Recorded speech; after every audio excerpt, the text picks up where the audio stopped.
The sky over Karachi was painted in soft evening hues, the kind that made everything feel calm, almost cinematic. But inside Zara's heart, there was a storm brewing she could barely control. Her hands trembled as she held her phone, rereading the text her younger sister had sent just an hour earlier. Please go instead of me. I'm stuck at the hospital shift. He's our company's new client, just pick him up at the airport and drop him to the hotel.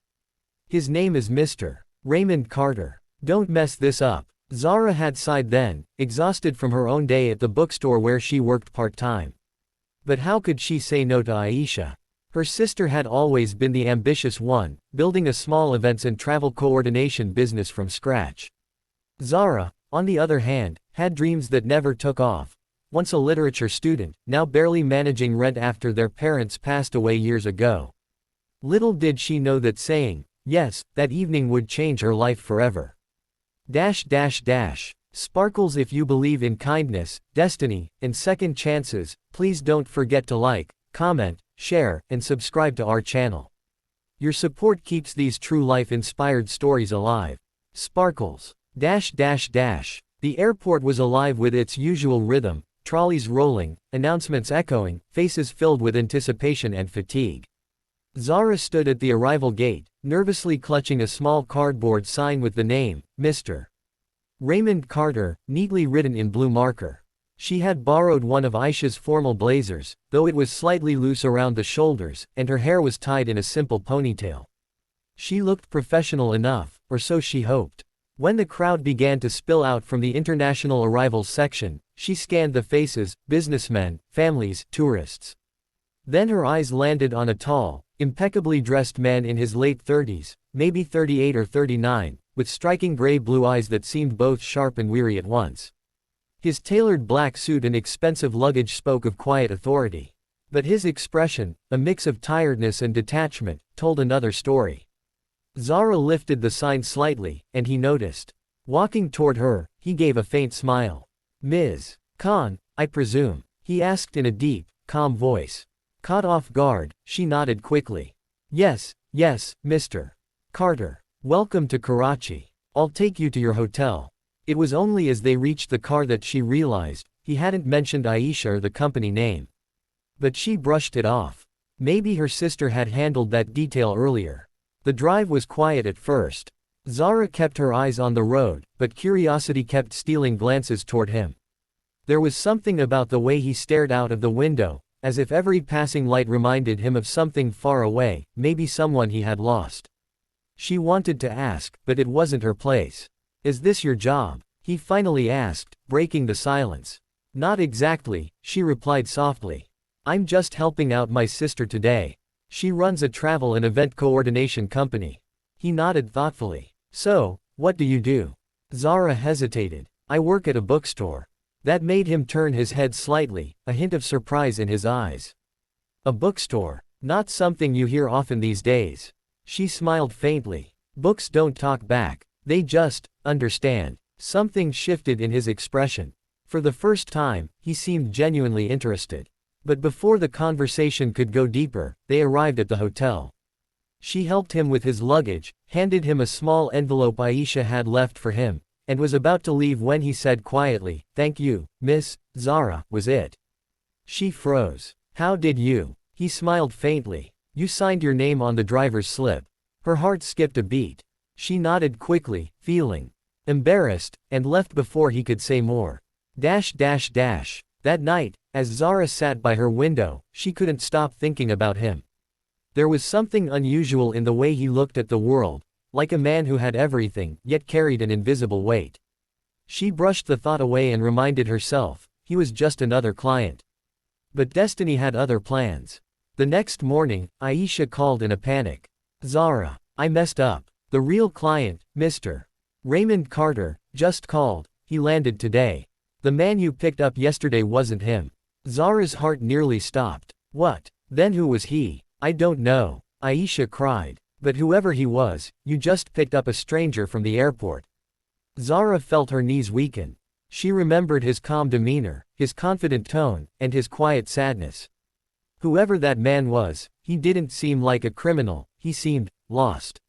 She checked her phone. One unread message from an unknown number. Thank you for the ride, Zara. You made a long day feel a little less lonely, RC. The initials. RC. Maybe not Raymond Carter, but still RC. Who was he? The next week, life moved on, but not for Zara. She found herself distracted at work, replaying every detail of that evening. She didn't even tell Aisha that the stranger had texted. Something about that connection felt too personal, too delicate to explain. One afternoon, while organizing books at the store, she noticed a familiar voice at the counter. "Excuse me, do you have The Art of Solitude by Michael Harris?" Her breath caught. It was him, standing there, wearing a white shirt and light gray trousers, looking less formal but still effortlessly composed. "You," she whispered. He smiled slightly. "So, I didn't imagine you." She felt her face flush. "You came here." "I was in the neighborhood," he said casually, but his tone carried warmth. "I wanted to thank you properly." They talked about books, life, the quiet corners of Karachi that most people ignored.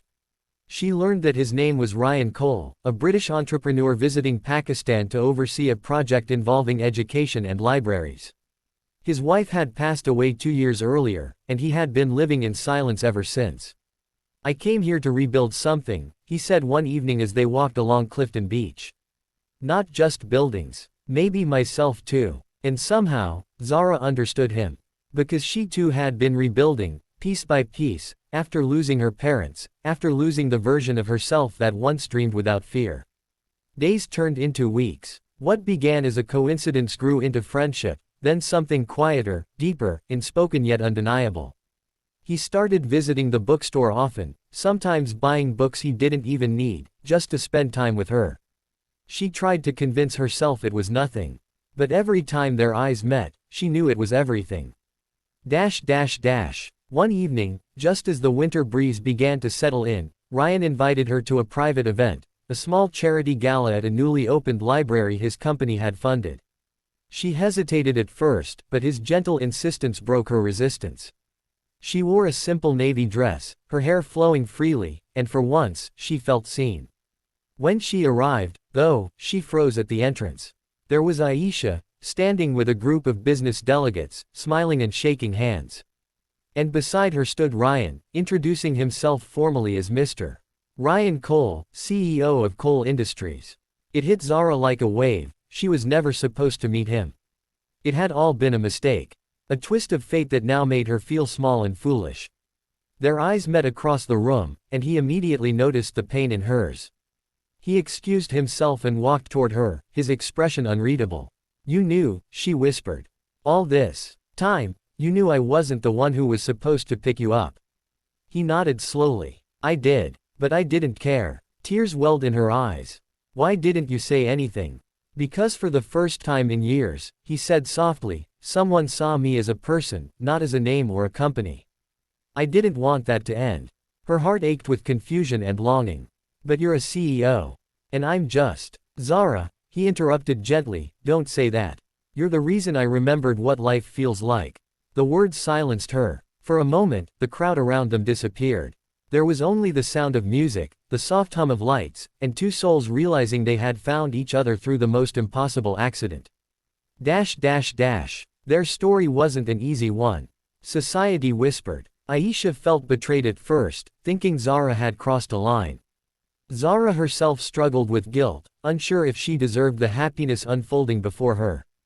But Ryan never wavered. He showed up at the bookstore every week, sat by the corner shelf, and read beside her until closing time. Months passed, and slowly, love found its quiet rhythm, not the dramatic kind sung in movies, but the gentle, steadfast kind that heals without demanding anything in return. Then one rainy evening, as Zara was closing up the shop, she found a small box on the counter. Inside was a handwritten note. "For the woman who accidentally changed my life. Meet me where it all began, the airport arrivals gate." Her heart raced. She drove through the drizzle, emotions flooding her chest. When she reached the airport, she saw him, standing exactly where they first met, holding a small sign that read, Ms. Zara Khan, in the same blue marker handwriting she had used that day. She walked toward him, her eyes brimming with tears. He smiled. "You picked me up by mistake once. But I'm here hoping you'll pick me for life this time. The crowd melted around them. The lights blurred into soft halos. And as he held out a small ring, Zara realized, sometimes, the wrong turn is exactly what leads you home.